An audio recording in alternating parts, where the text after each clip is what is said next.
En este sentido, es imposible que recorra este camino. ¿Por qué? Porque evidentemente su forma de plantear las cosas es mucho más lábil, es mucho más pasajera, es mucho más débil. Tiene que ser un creyente poderoso el que pueda empezar y recorrer todo el camino. Lo que pasa es que no lo que queráis. Yo es que... Hagamos un poco más, venga, sí. Alargamos un poquito. Es que preferiría un poco también que la gente pudiera preguntar, porque yo creo que he dicho suficientes cosas. Lo que pasa es que voy en la ficha 6 o 7 y tengo 12 o 13, o sea que siempre me pasa lo mismo. Siempre me pasa lo mismo.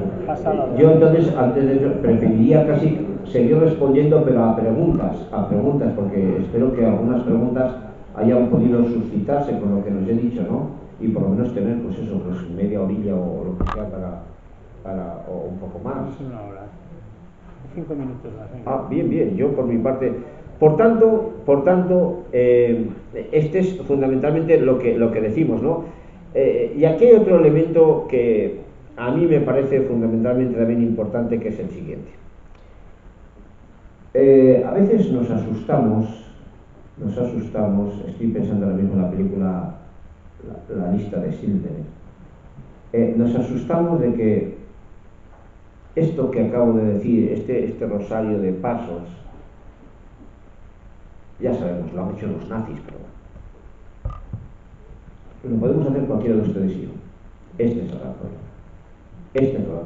¿Por qué menciono la película? Porque cuando Schindler se da cuenta que era también alguien que participaba al principio en lo que eran los nazis, en la ideología, cuando se da cuenta que hay un soldado alemán que en un momento determinado, ante un señor que vaya a decir algo que no puede llevar, no me acuerdo cuál es que no puede llevar la carga que lleva, lo que hace es desarrajarle un tiro. Y entonces Schindler piensa en ese momento, ¿cuál es el mal que ha hecho este? Si yo puedo permitirme el lujo de matar a este, puedo permitirme el lujo de matar a cualquiera. Por lo tanto, yo, como el soldado que tengo delante, no estoy seguro. Por lo tanto, me tengo que escapar. Claro, este es el asunto. El problema es que cuando se nos come el tarro mentalmente, Castells también dice esto en las últimas horas, sobre la validez y la absolutez, si se puede hablar así, de cierto tipo de dogmas, de cierto tipo de creencias, podemos convertirnos en cualquier cosa porque estamos entregados a la causa. Digo podemos, no digo que de facto se haga, digo que potencialmente podemos llegar tranquilamente a matar, por una razón, porque atención, matar al enemigo es una cuestión aséptica, es una cuestión de higiene. Estoy provocando de madre. De higiene. O tú o yo. Por lo tanto, yo. No hay ningún problema en matar. ¿Cómo que no? Ningún problema. Y esto es lo que hemos visto repetidamente. ¿Recuerdan hace pocos meses aquel, no sé cómo se llama, negro de Inglaterra con el machete en la mano bueno, ese puede ser cualquiera de ustedes y yo, teóricamente. Él proclamaba su verdad, sus agravios con los ingleses, lo que quieran, el rosario que podemos decir aquí con lo que quieran. Ese es el que representa a ustedes y a mí. Es el nazi medio, ese es el que también les puede representar a ustedes y a mí. El yihadista medio, es decir, aquel que se compromete porque sus creencias le dicen y encima le prometen que más allá, si es por lo menos varón, le van a esperar 70 o no sé cuántas mujeres para su solaz, cosa que a lo mejor no las tenía, pues ese también, es decir, lo que nos debe y nos puede preocupar es fundamentalmente que podríamos tranquilamente ustedes y yo llegar a este tipo de situaciones, siempre que se recorriera todo el camino y nuestras ideas se convirtieran fundamentalmente en lo que serían creencias que, una vez siendo dogmáticas, pasan en un momento determinado a ser ya defendidas a ultranza mediante el fanatismo, y después de ahí a lo que sería a por ellos, que son pocos y cobardes, pues lógicamente estos son los pasos que hay que recorrer. Y, en fin, no deja de ser preocupante este tipo de situaciones. Hay una obra que se llama Las Benévolas, en las cuales esto es la descripción del nazismo alemán, pero vista prácticamente desde dentro de los campos de exterminio, y es también altamente preocupante porque precisamente trata estos temas, ¿no? Bueno, esto sí que, por ejemplo, en democracia y en la actualidad, y con esto acabaríamos porque prefiero, es también preocupante. No estoy diciendo al nivel de genocidios, afortunadamente, pero para que vean un poco cómo se está deteriorando también incluso nuestra propia situación. Voy a poner un ejemplo de aquí concretamente, ¿no? De cómo el adversario, en cierto modo, se convierte en enemigo, o por lo menos se insinúa, que ya no es poco, o por lo menos se insinúa, en el sentido siguiente. Habremos oído estos días, desde hace algunos días, que hay una cierta crisis en la agencia tributaria. Bien, la agencia tributaria, en su cúpula, decía el otro día el señor Montero, está llena de socialistas.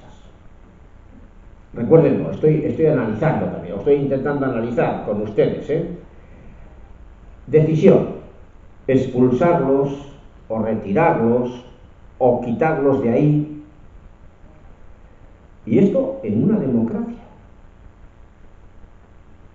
Pero, vamos a ver, en una democracia, el que sea socialista lo es por convencimiento.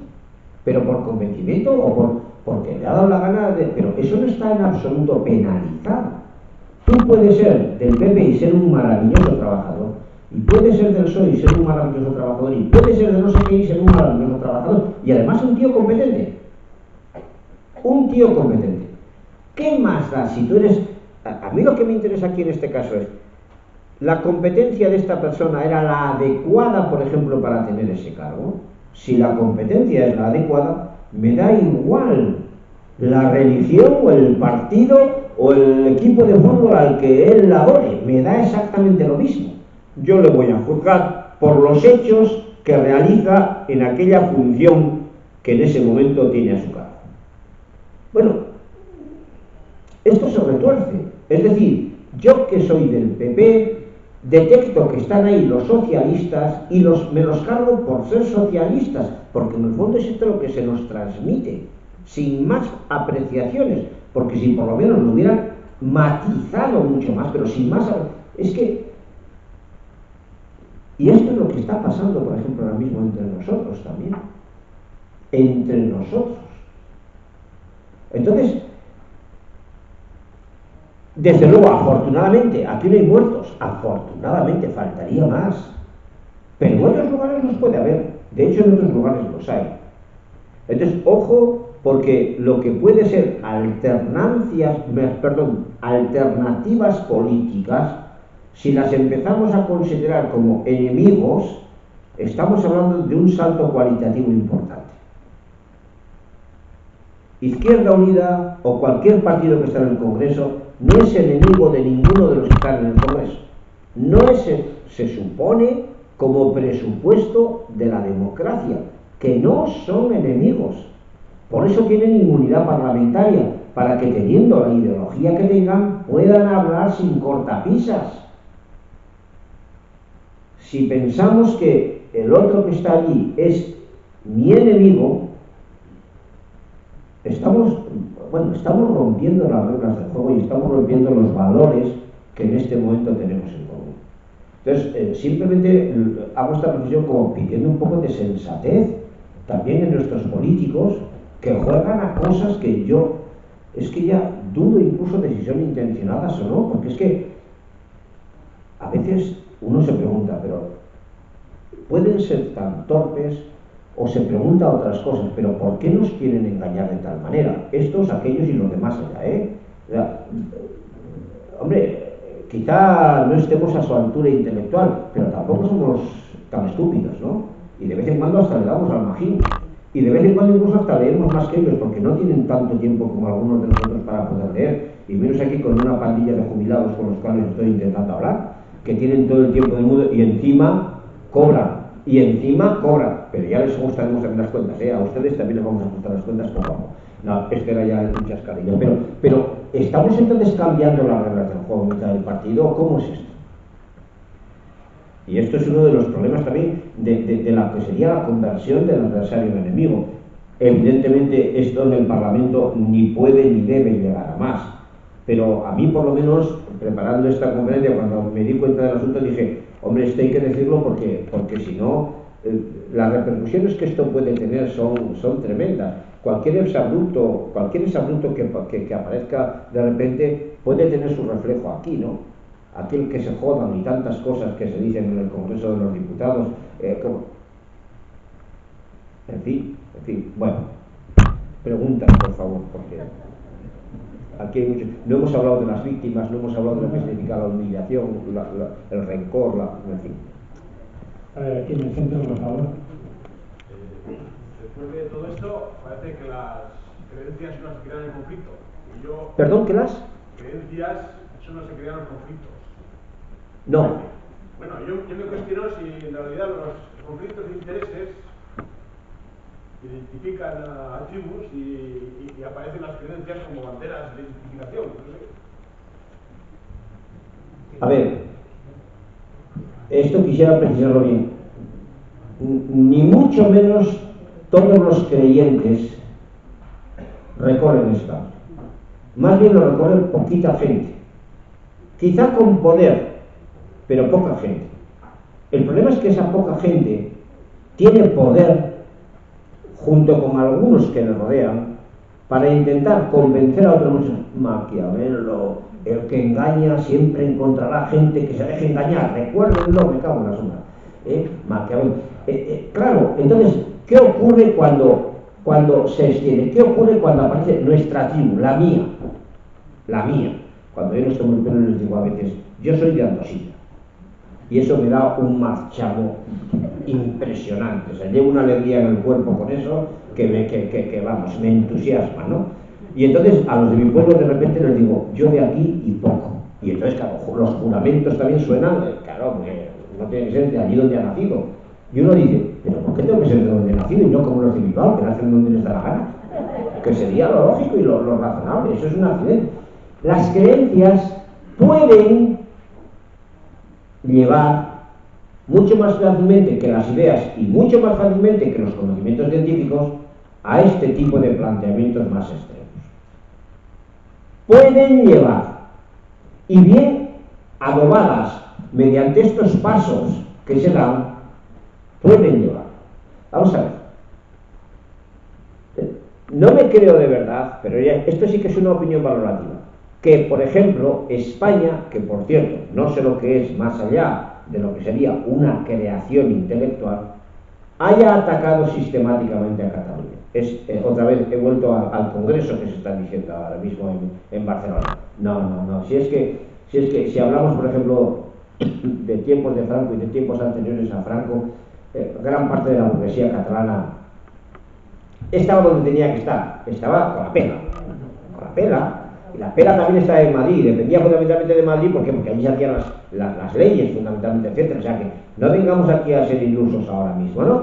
Por lo tanto, pero sin embargo, lo que está pasando en Cataluña es un fenómeno muy interesante en este sentido.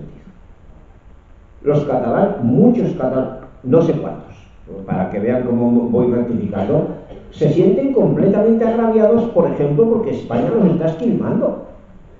Bueno, España no esquilma a nadie. El que paga muchos impuestos en Cataluña, paréntesis, aparte de los impuestos propios de la propia comunidad, es porque gana igual que yo, que también gano mucho y por lo tanto pago muchos impuestos. ¿Se entiende? Es decir, el que paga impuestos no es Cataluña, es el individuo que vive en Cataluña. ¿O no? Pues yo no he visto nunca que Cataluña pague impuestos. Tampoco he visto nunca que a Cataluña se le pueda juzgar, y a España tampoco. A ver cómo metemos a España en la cárcel, etcétera. Por lo tanto, lo que aquí se quiere decir es que ojo con las creencias y no les demos excesiva importancia, porque más que bien, lo que han producido al cabo del tiempo es mucho daño. Cierto tipo de creencias, y después de que las creencias han recorrido prácticamente la totalidad del camino. ¿Se entiende lo que estoy diciendo? Por lo tanto, atención, yo no estoy diciendo aquí que todo aquel que sea católico o cristiano va a ser automáticamente un genocida. Por favor. No, en absoluto. Pero sí que evidentemente la Iglesia Católica tiene mucho que ver en lo que es abundantes matanzas a lo largo de la historia. Eso no me crean a mí, eso investíguenlo, lean cosas y observen lo que ha pasado. Y así sucesivamente en otros ámbitos. Que no estamos hablando solo de lo religioso, no se olviden. A ver, Marcos. Me ha gustado el desarrollo que has hecho de las ideas a las creencias, dogmatismo, fanatismo y constitución de grupo. Pero creo que te has dejado una cosa, que es que lo que más cohesiona a los grupos son los intereses. Y por otra parte, hay un grupo o una religión, ya no sé ni cómo se puede llamar, con muy pocos creyentes, pero que ocupan casi todo el espacio político, tanto nacional como internacional. Y es el famoso neoliberalismo con su Dios, dinero y mercado. ¿Puedes comentar algo sobre eso? A ver. Joder. No creo, Marcos, lo que pasa es que esto sería bien para hablar lo que digo, que los intereses, sobre todo los intereses económicos, sean el factor fundamental de unión en el caso que estamos diciendo. Esto no significa que no sean poderosos, pero yo creo que están, no sé cómo decirlo, a otro nivel quizá. Me explico. Lo que está pasando, por ejemplo, en este momento, la efervescencia que estamos viendo en Cataluña,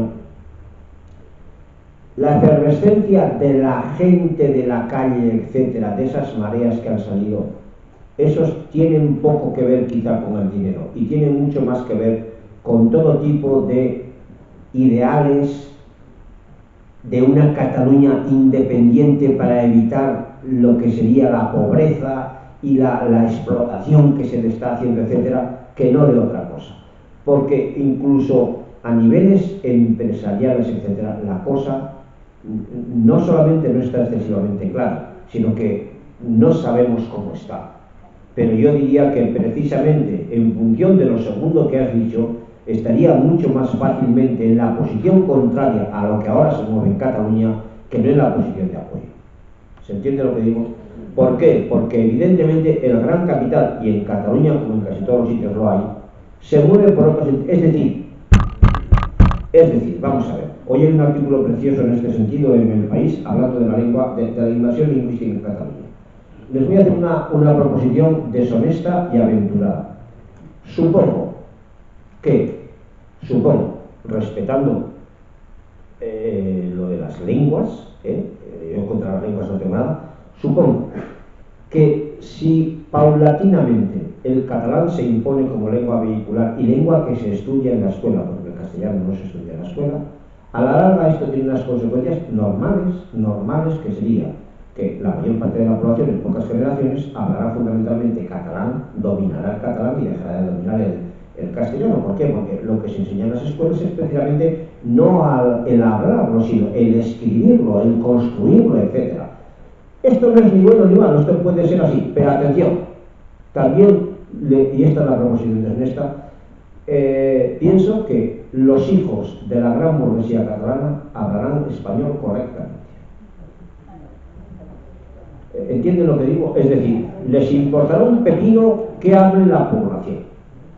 Y se lo hablan, pero a lo mejor no les va a importar demasiado. Pero, ellos se preocuparán de que sus hijos dominen correctamente el español. Por supuesto, también el inglés, y si pueden el alemán, y si pueden encima el francés. Pero sin duda el español. Sin duda, porque el negocio es el negocio. El negocio mío no es ese. Pero el de ellos sí. El de ellos sí. Esto daría para hablar 100.000 horas. Te has dejado la segunda parte, la religión como grupo. Además, hasta se llama G7, G20, G15. Pero eso es. El liberalismo liberalismo. Pero eso es lo que está conectado, pero eso es lo que está conectado con esto. Esto también es una ideología, eso es una creencia. Es decir, defender sistemáticamente que los mercados dejados a su libre, pero ahora lo voy a matizar, a su libre circulación, sin que los estados pongan ningún tipo de regulación, etcétera, etcétera, es una especie de dogma neoliberal que ahora mismo, teóricamente, ha calado en ustedes, en mí y sobre todo en las multinacionales, etcétera. Pero atención, aquí hay un problema que pasa lo mismo que con el marxismo, y esto lo diferencia con las creencias, por ejemplo, religiosas. Puede haber evidencias empíricas, como las hay también de las teorías marxistas, que eso es falso. Cosa que no hay evidencia científica, por así decir, que Dios exista o no exista. Pero de esto sí. ¿Por qué? Hombre, si lo que estamos viendo ahora mismo es la equidad y la igualdad en el reparto de las riquezas, que venga, como decía el otro, Dios y lo vea, porque las desigualdades están siendo cada vez más grandes en muchos países que en principio podían haber reducido en algo ese tipo de desigualdades en los 30 años que van desde el año 1945 hasta el año 1973-75, en esos 30 años de oro de lo que sería esa especie de pacto capital-trabajo, al menos en Europa. Estoy limitándolo, al menos en Europa. Eso hoy día, escuchen algunas de las cosas que están saliendo estos días en los periódicos, ¿no? Las diferencias abismales que está habiendo en el reparto de la riqueza en estos momentos en muchos países europeos es fantástica, como nunca se había producido antes de cara precisamente al gran capital. Entonces, por ejemplo, cuando uno lee el domingo las declaraciones extensas, además, que hizo el señor Rajoy a 6 periódicos europeos, etcétera, y cuando dice el señor Rajoy, es que no hay datos objetivables y suficientes como para defender que las desigualdades están creciendo. Es otra vez lo que les he dicho antes. A mí se me quedó inmediatamente la cara de tonto, y no es porque se haya un espabilado, sino porque vas leyendo cosas de, ¿será posible? Si uno lee lo que está publicando Cáritas, lo que está publicando Intermón, Oxfam, etcétera, a nivel de calle, que son los que están dando de comer a la gente, etcétera, etcétera. Si uno lee lo que saca Eurostat, atención, agencias europeas, que después son publicadas también por las agencias nacionales, o sea que son datos mínimamente oficiales, ¿a quién quieres engañar, Mariano? ¿A quién quieres engañar? Esto es lo mismo que cuando decía el señor Montoro, por favor, repito que estos son ejemplos. En España los sueldos están creciendo moderadamente, pero no se está perdiendo. Oiga, yo, que no me quejo todavía demasiado, aunque salgo por ahí a manifestarme, llevo 5 años sin que me suban el sueldo. Ya, eso es moderar el crecimiento, eso no es perder capacidad de adquisición. Coño, solamente un 25% he perdido, pero bueno, si usted me dice que tengo que creer en eso, en aras del país, pues me creeré que no estoy perdiendo capacidad adquisitiva. Por lo tanto, me lo creo, punto. Hago un acto de fe y me lo creo. Pero en el fondo, ¿sabe usted? Tengo menos dinero que antes. ¿Cómo se resuelve esa contradicción? Es que no se resuelve. Eso empíricamente se puede comprobar. Luego, lógicamente, estaríamos hablando de que ese tipo de planteamientos es lo que está generando además ahora mismo que se desinfle fundamentalmente lo que sería la confianza en cierto tipo de instituciones y en cierto tipo de personas, como los políticos, etc. No se engañen. Rafa, ¿alguien más por ahí?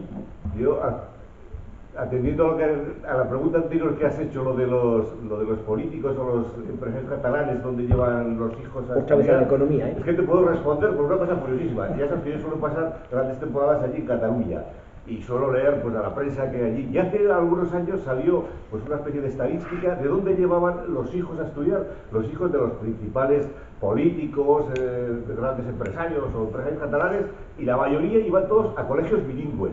Claro, colegios bilingües en castellano y alemán, en castellano e inglés, en castellano y francés. Así a eso iban a estudiar. Eso es respondiendo un poco a lo que decías. Otra cuestión, sobre la mala prensa de lo que es el libre pensador, la cultura en la que hemos vivido. Y voy a contar una anécdota que los que me conocen la he contado tantas veces que dirán, este es un pelma, la cuenta siempre. Yo soy de un pueblecico al lado de Estella. Y cuando en la escuela, cuando era pequeño, allí había poquitos libros para leer, muy pocos libros. Y me acuerdo que había un libro en el que había un relato en el que un chico contaba un gran problema que tenía, una terrible tragedia que a él le ocurría. Y la tragedia era que su padre era librepensador. Claro, yo no tenía ni puñetera idea que era ser librepensador, ni yo ni pienso que nadie sabía lo que era aquello librepensador. Y yo crecí durante muchos años, con esa, joder, pobre ese chaval, que su padre era librepensador, fíjate qué tragedia, qué será eso, qué trauma, qué trauma, qué será la cuestión. Y cuando fui mayor me di cuenta y dije, coño, eso de librepensador, pues es una cosa maravillosa, pero ¿cómo que drama? Es decir, ¿cómo nos vendían que ser eso de librepensador era malísimo? Que lo que había que hacer era creer, lo importante es creer, tú crees y ya está. Y así nos metían las enseñanzas por un tubo, tú crees, y lo que tú decías es decir, oye hijo, solo preguntes que eso, tú crees y se acabó. Perdóname que te conteste, es un trauma ser librepensador. Es un trauma, en el sentido siguiente: tener criterio y exponer en público el criterio propio es un desastre. A ver, estoy tomando el pelo, es un desastre, porque inmediatamente te apartas del rebaño. Y apartarse del rebaño, pues tiene sus costes, y a veces costes muy fuertes. Por lo tanto, atención, es mucho más fácil, en este sentido, permanecer dentro, a pesar de que evidentemente, a ver, hay un sacerdote llamado Mercier, que él nunca dejó los hábitos, pero que tiene un libro así de gordo, es un sacerdote francés, en el cual él narra su tragedia interna, porque es un crítico furibundo contra la organización a la que él sirvió toda la vida, pero no se atrevió a salir de ahí. Por lo tanto, tener criterio es un desastre. Yo les aseguro, perdón, yo me gustaría que todo el mundo tuviera criterio, pero os aseguro unas tormentas un poco gordas si lo tiene. ¿Me entiendes, Rafa? O sea que ser libre pensador es no tomar asiento. Y de vez en cuando uno también se cansa, ¿no? Pero eso es. No es ningún monstruo, pero es una persona, pues eso, que no es fácilmente. Y la primera pregunta que nos hacemos a veces cuando ¿cómo piensa? ¿De qué? Es decir, ¿qué etiqueta le podemos poner? Porque si le ponemos una etiquetita, por pequeña que sea, ya nos aclaramos nosotros. Si a mí me vienes tú y no sé qué, me cago en la leche, pues estaré en guardia, esperando a ver un poco qué dices, qué no dices, a ver cómo te... Eso es. Por lo tanto, si me dicen, no, te vas a enfrentar con un socialista no sé qué, o con un anarquista, o con un musulmán, ya están mis coordenadas funcionando. No, es que no sé cómo piensa, no sé cómo... A la expectativa. Así funcionamos, ¿no? Me faltaba una tercera parte. Rápido. Es decir, te has mostrado las creencias, digamos, siempre inexorablemente parece que conducen o pueden conducir, o por lo menos a determinados grupos, a determinadas personas, a situaciones de violencia, parece ser que conducen ahí. ¿Las creencias, no puede haber algo positivo en ellas? Sí. Es una pregunta. Y sobre todo, por ejemplo, imagínese los rituales de las creencias. Es decir, este señor, yo no, pero este señor fue seminarista, yo lo conocí allí, pero yo no fui seminarista, este señor sí. A veces es muy consolador. Los ritos religiosos tienen su cosa.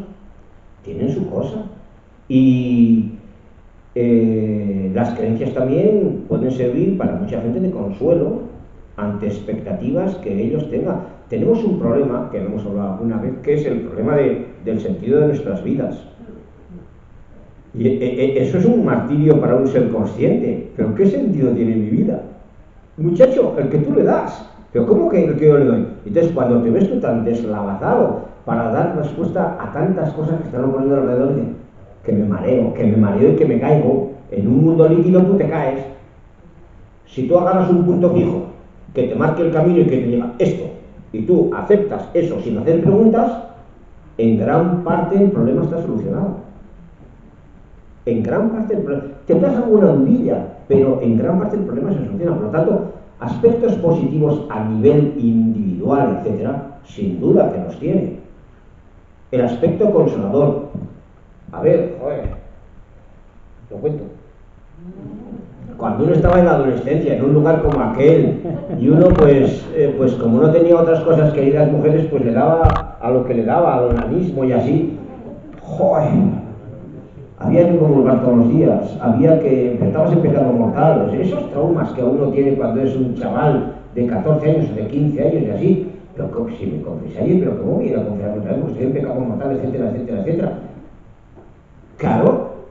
Claro, eso es la parte negativa también de todo eso, ¿no?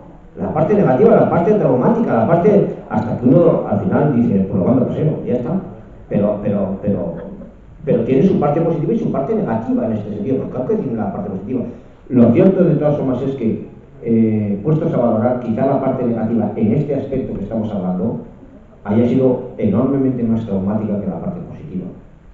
Por no hablar de las descompensaciones, por ejemplo, psicológicas, que pueden tener cierto tipo de planteamientos estrictamente duros con la vida de cada uno y que pueden conducir, por ejemplo, a personas individuales a esquizofrenias, etcétera, etcétera. Eso también hay. A ver, ¿hay alguno más por ahí? Con esta terminamos, pues. A ver. No, casi ya ha preguntado este señor de adelante, pero bueno, yo también iba por esa línea. Si las creencias pueden llevar, pues no sé, a la violencia, sobre todo las creencias dogmáticas de todo tipo, no solamente religiosas como usted me ha dicho, sino que pueden llevar a lo peor de la violencia, pero al mismo tiempo puede la persona prescindir de creencias y esa creencia dogmatizarla. ¿Puede prescindir de eso el ser? Sí, vamos a ver. Aquí entramos en un tema concreto, pero que a algunos de nosotros también nos ha podido pasar en este momento. Si se acepta, ojo, es un condicional, si se acepta, por ejemplo, en términos religiosos, que el ateísmo no es ninguna creencia, el ateísmo no es, yo por lo menos eso lo afirmo, que no es ninguna creencia, no se puede creer en algo que no existe, por lo tanto el ateísmo no necesita hacer nada de eso. Lógicamente se puede vivir así y ser exactamente igual persona que cualquier otro. Esto a la gente le cuesta muchísimo aceptarlo, muchísimo, porque nos movemos pues entre los míos y los tuyos y como decía también Ortega, moverse de las creencias es tremendamente problemático. Cambiar de ideas es fácil, pero de las creencias no, y menos en este tipo de creencias que pueden ofrecer un algo más allá incluso de aquí. Cuando se tienen creencias fuertes, por ejemplo creencias religiosas o creencias ideológicas, lo que hoy día se dice deconstruir, es decir, recorrer el camino inverso para llegar a ser una persona descreenciada en el sentido de liberada de todo este comportamiento que hemos descrito, es, según dicen los estudiosos, tremendamente difícil y problemático. Porque una vez dados ciertos pasos de pérdida de la comunicación con el otro, despersonalización, deshumanización del otro, volver atrás es prácticamente imposible. No digo que no se dé, sino que es muy difícil y muy problemático que se dé. Hay dos libritos escritos por un tal José Alonso, que es un profesor que ya ha vuelto a España, pero que ha estado 10 o 15 años viviendo en Irlanda, y él ha sido un seguidor de todo el problema irlandés, del terrorismo, del IRA, etc. Y él ha hecho, después de haberse firmado la paz, un libro en el cual habla con muchísima gente que ha estado allí. Es que aquí también se mezclan, por ejemplo, problemas personales. Es decir, bueno, ya no hay terrorismo, por ejemplo, en Irlanda. Ya, pero usted ahora mismo, ¿qué piensa y cómo se siente? Y es un problema. Es un problema. Y es un problema porque al final es una experiencia personal. ¿Cómo? ¿Me está diciendo usted entonces que mi dedicación de 35, de 40 años a una causa ahora no vale prácticamente para nada? Pero ¿tú sabes lo que me estás diciendo? O sea, que yo he arrojado 40 años de mi vida por servir al IRA incluso por haber cometido algún atentado, etcétera. Y eso ahora me dice usted y me viene con una moral diferente. Pero usted qué se cree, o sea, pero... Y esto es un problema tremendo, por ejemplo, en el caso del terrorismo. Tremendo, que aquí lo podemos estar viviendo. Él dice, es muy difícil que esta gente que ha visto sistemáticamente al otro como enemigo y no como una persona como tú, vuelva a decir que es una persona como tú. Pero si tú lo has asediado, incluso lo has matado, etc., ahora, ¿cómo das marcha atrás a todo eso? A ver, yo no quiero decir con esto que sea imposible dar marcha atrás, sino que es tremendamente difícil y problemático.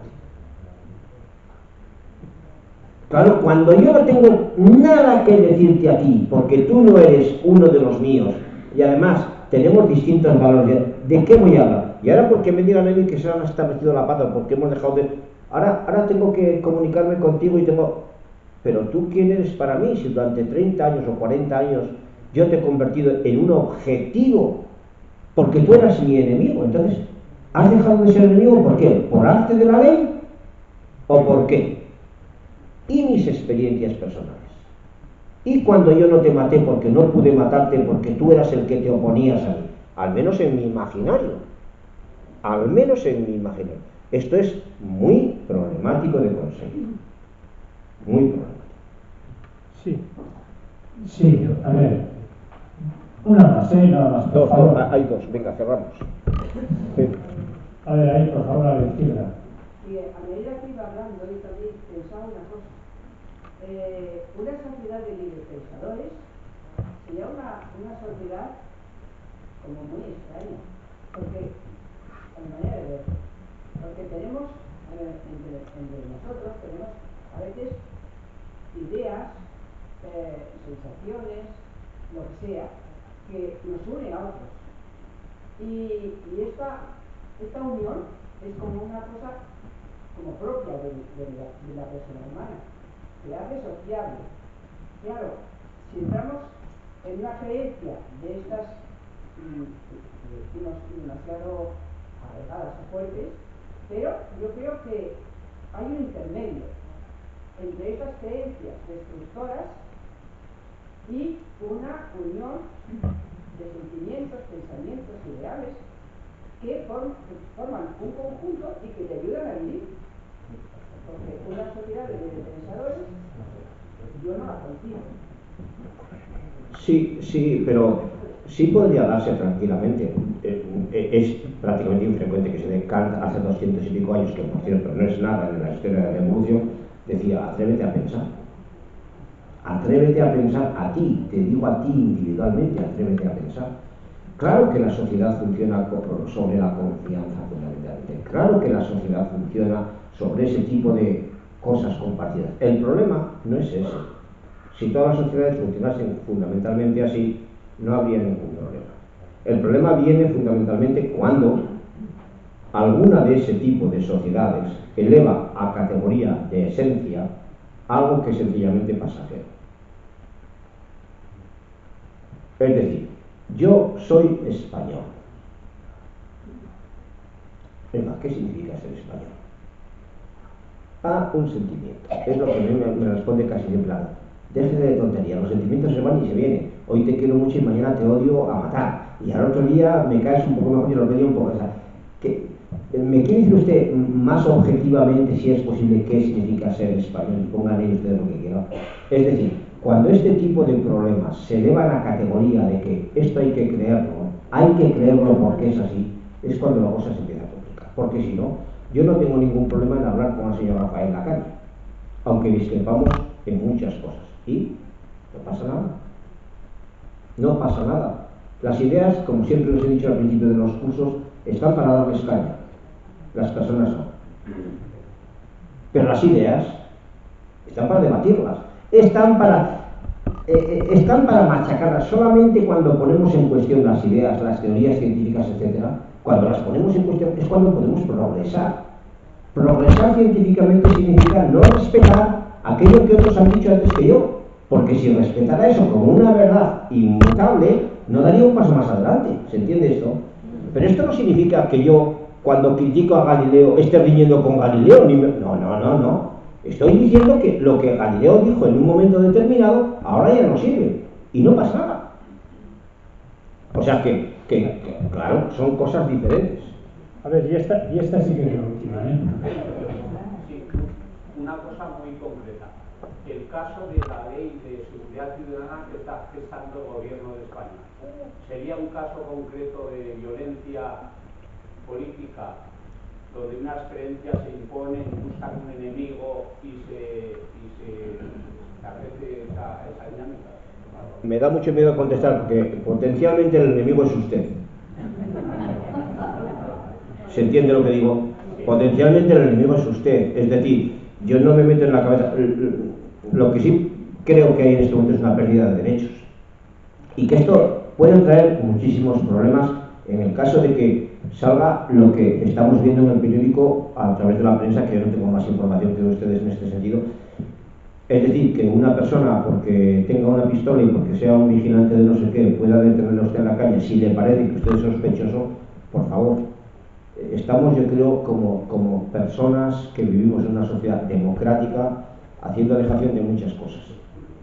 De muchas cosas. Y una de ellas es precisamente esta, ¿no?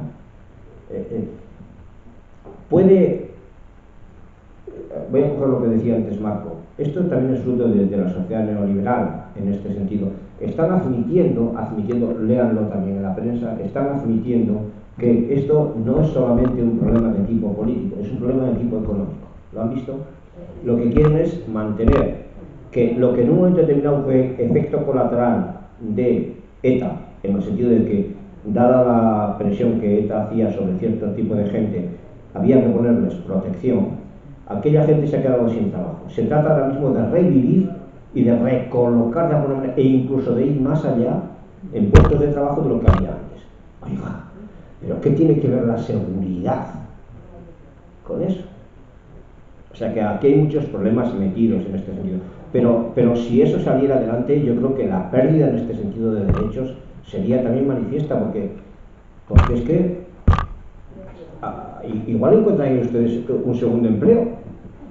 Bueno, gracias por escuchar y por las preguntas.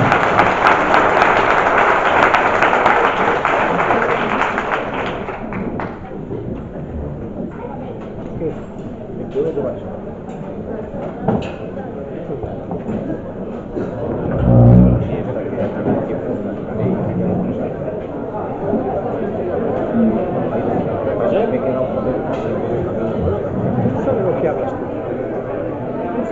Para prepararte 12 cartulinas. Si cada cartulina emplea 3 de una